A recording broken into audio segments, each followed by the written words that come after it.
छत्रपती संभाजीनगर मनपा निवडणुकीचा राष्ट्रवादीचा विसर पडलेला आहे। या प्रचारासाठी एकही बडा नेता तिथे फिरकलेला नाहीये। अजित पवारांची कालची सभा रोड शो रद्द झाला। बड्या नेत्यांनी पाठ फिरवलेली आहे आणि त्यामुळे तिथले उमेदवार आता नाराज आहेत। नाराजी दूर करण्यासाठी आदित्य तटकरे यांच्या आज 3 सभा आयोजित करण्यात आल्या।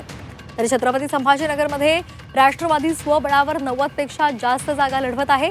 मात्र सुनील तटकरे वगळता छत्रपती संभाजीनगरमध्ये राष्ट्रवादीचा कुठलाही बडा नेता हा प्रचारासाठी फिरकलेला नाहीये आणि त्यामुळे तिथल्या उमेदवारांनी आपली नाराजी व्यक्त केली आहे। रविवारी अखेरच्या क्षणी अजित पवार यांचा रोड शो आणि सभा रद्द झाली, त्यामुळे त्यांच्या नाराजीमध्ये आणखीनच भर पडलेली आहे आणि आता हीच नाराजी दूर करण्यासाठी आज आदित्य तटकरे यांच्या छत्रपती संभाजीनगरमध्ये 3 सभा आणि 2 रोड शो ठेवण्यात आले।